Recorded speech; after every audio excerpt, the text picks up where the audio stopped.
Producciones Culturales Soler Media, presenta. El Club Cultural. Don Miguel de Unamuno nació en Bilbao en 1864, es figura cumbre de las letras españolas en el siglo XX, y le caracteriza la inquietud espiritual.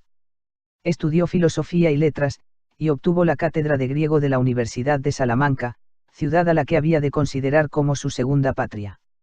Nombrado rector, fue destituido por motivos políticos y más tarde, durante la dictadura, se le desterró a Fuerteventura, de donde huyó para refugiarse en Francia, residiendo allí hasta 1930.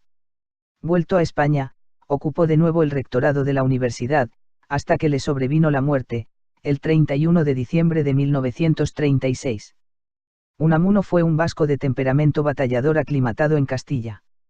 Sentía los problemas esenciales de la vida con terrible intensidad, y dedicó todo su esfuerzo a comunicar a los demás la angustiosa inquietud que agitaba su alma. Quería que todos viviesen inquietos y anhelantes ante los problemas fundamentales. Concebía la vida y el espíritu como un perpetuo estado de zozobra, de ahí su afán de desencadenar un delirio, un vértigo, una locura cualquiera, sobre las pobres muchedumbres ordenadas y tranquilas. Lo expresaba, por ejemplo, en estos significativos párrafos. Inicio del párrafo. Ya lo sé, soy antipático a muchos de mis lectores y una de las cosas que más antipático me hacen para con ellos es mi agresividad. Pero es, amigo, que esa agresividad va contra mí mismo, es que vivo en lucha íntima. Las ideas que de todas partes me vienen, están siempre riñendo batalla en mi mente y no logro ponerlas en paz. Y no lo logro porque no lo intento siquiera. Necesito de esas batallas. O este otro párrafo. Hay que sembrar en los hombres gérmenes de duda, de desconfianza, de inquietud. Y sobre todo y ante todo, nada de vivir en paz con todo el mundo. No quiero vivir en paz ni con los demás ni conmigo mismo. Necesito guerra. Guerra en mi interior, necesitamos guerra. Fin de los párrafos. Toda la producción de Unamuno se halla saturada de una honda preocupación filosófica. Pero la filosofía no es en él una actividad puramente intelectual, sino un producto del sentimiento, algo no solamente pensado, sino intensamente vivido. Por eso, todas sus ideas y afirmaciones tienen el sello de su atormentada personalidad. La personalidad humana y el ansia de inmortalidad es el eje en torno al cual gira todo cuanto Unamuno escribió.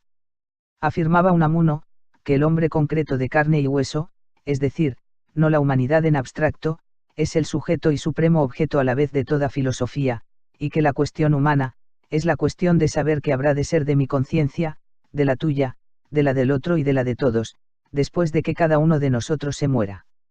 Su problema será que si uno es lo que es, y si seguirá siendo lo que es. Para Unamuno esto es lo fundamental, porque según él, el resorte de vivir, es el ansia de sobrevivirse en tiempo y en espacio. Y es un problema porque a esta ansia vital de inmortalidad que la fe sostiene, se opone constantemente la razón. Fe y razón se hallan pues en lucha continua, pero el hombre no puede prescindir ni de una ni de otra. ¿Qué partido adoptar? Simplemente el de mantener su pugna, porque la paz espiritual suele ser la mentira, suele ser la modorra, afirmación en la que se refleja plenamente su temperamento inquieto y su peculiar manera de enfocar los problemas religiosos. Unamuno, como los demás escritores del 98, comienza al principio situándose frente a la realidad española y su tradición con un gesto de protesta. Encierra un anhelo de europeizar al país. Su frase, muera Don Quijote, es el símbolo de esa actitud inicial.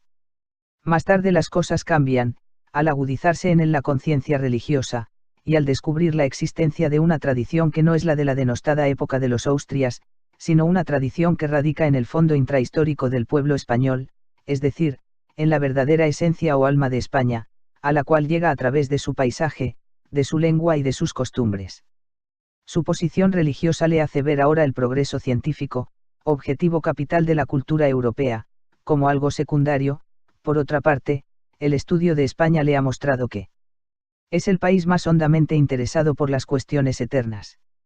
La oposición entre razón y fe, antes aludida, se convierte así en la oposición entre Europa y España. Por ello, Unamuno considerará tan importante el europeizar a España, como españolizar a Europa, transmitiéndole nuestro sentido religioso de la vida. Ya se sabe que para Unamuno lo esencial es sentir la vida religiosa, núcleo del temperamento español, de ahí que siempre insista en que la verdadera salvación, únicamente podrá hallarse en España y no en Europa, que solo logrará procurarnos una cultura racional. La tradición eterna española, que al ser eterna es más bien humana que española, es la que hemos de buscar. El estilo de Unamuno, vivo y expresivo, responde a un deseo de huir del tópico retórico y a la creencia de que el respeto a la lengua literaria no debe ser ilimitado. Frente al anquilosamiento y a las vaguedades grandilocuentes del estilo oratorio del siglo XIX, Unamuno exige más ligereza y más precisión. Por eso recomienda estudiar el lenguaje del pueblo y sacar de las entrañas del idioma el habla popular, las voces y los giros que en ella existen.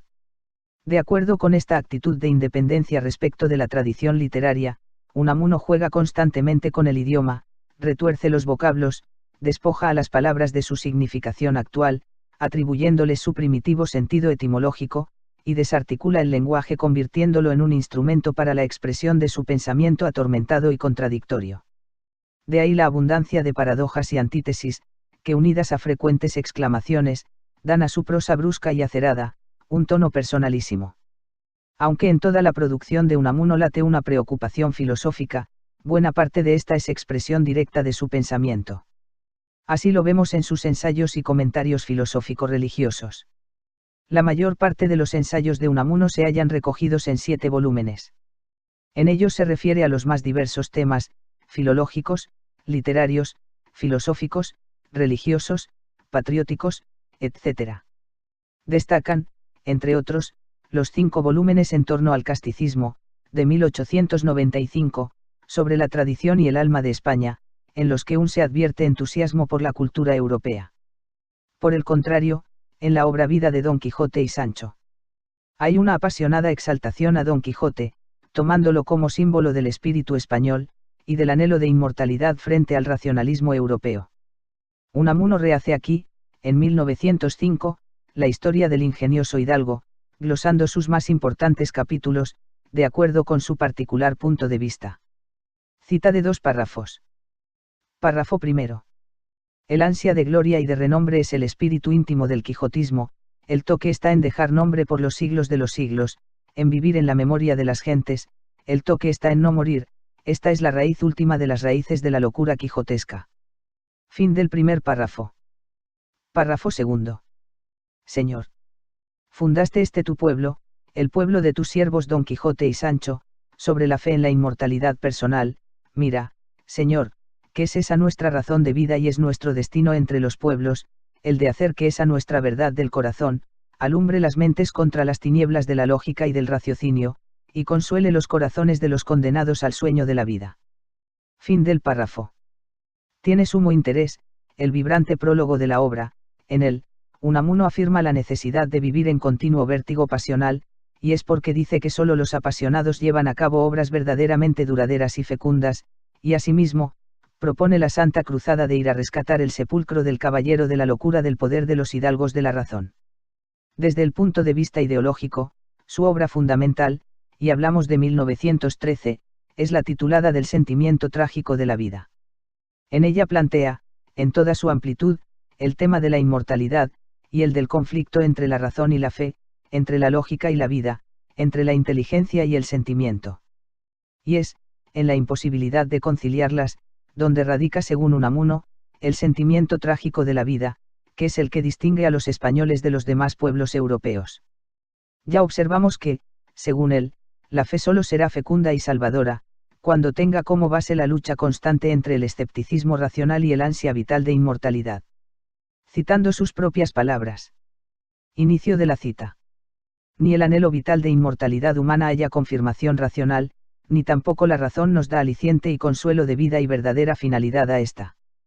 Mas he aquí que en el fondo del abismo, se encuentran la desesperación sentimental y volitiva y el escepticismo racional frente a frente, y se abrazan como hermanos, el escepticismo, la incertidumbre, última posición a que llega la razón ejerciendo su análisis sobre sí misma, sobre su propia validez, es el fundamento sobre el que la desesperación del sentimiento vital ha de fundar su esperanza. Razón y fe son 2 enemigos que no pueden sostenerse el uno sin el otro. Tienen que apoyarse uno en otro y asociarse. Pero asociarse en lucha, ya que la lucha es un modo de asociación. Fin de la cita. La preocupación religiosa que revela esa obra, y que por otra parte sustenta toda la producción de Unamuno, sirve también de eje a un largo ensayo, La agonía del cristianismo. El título, en el que la palabra agonía está tomada en su sentido etimológico de lucha, responde a la posición espiritual del autor, para quien el desasosiego y la inquietud constituían el factor capital de una auténtica vida religiosa. Reflejo de esta actitud son también sus lecturas preferidas, San Pablo, San Agustín, los místicos, Pascal y, sobre todo, Kierkegaard.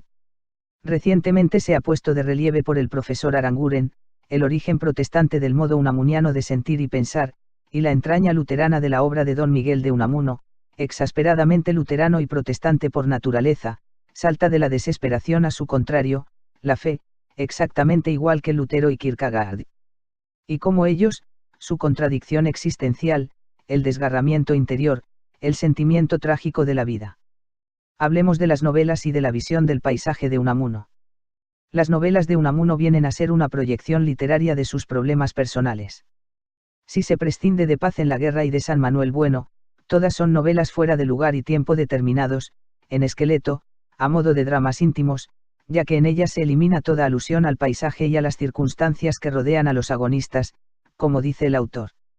Obsérvese, en este sentido, cuán lejanos se hallan estos relatos de las novelas costumbristas del XIX, donde el ambiente desempeña un papel tan importante.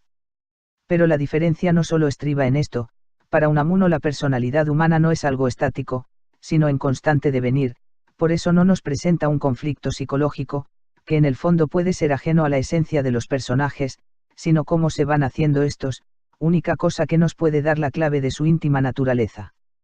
Una idea que Unamuno suele repetir a menudo, es la de que el personaje novelesco tiene tanta realidad como el hombre que lo crea, pues si aquel es un ente de ficción soñado por el autor, este, y todos los hombres, no son sino sueños de Dios.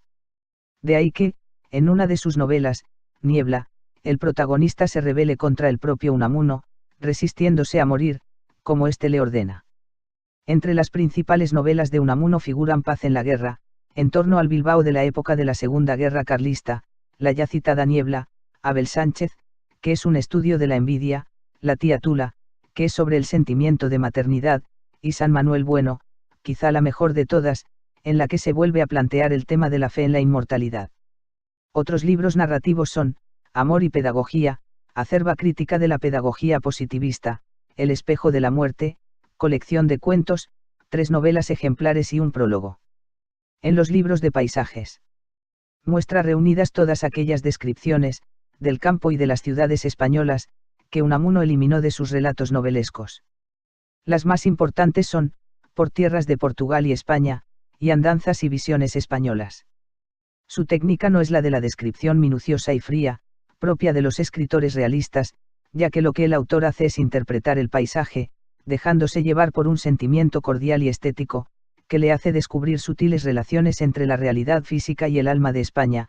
El campo es una metáfora, afirma en este sentido. Como otros artistas de su generación, Unamuno demostró una gran sensibilidad para el paisaje castellano. Decía. Inicio de cita. Yo no he encontrado todavía paisaje feo ni comprendo cómo hay quien lo encuentre. Como no comprendo que se confunda lo triste con lo feo. Hay tierras tristes, tristísimas, desoladas, saháricas, esteparias, pero muy hermosas, solemnemente hermosas. Y esas tierras trágicas de Acia Sigüenza, esas tierras que parecen leprosas, son bellas también. Fin de cita. Hasta aquí la primera parte dedicada a Unamuno. Hasta pronto.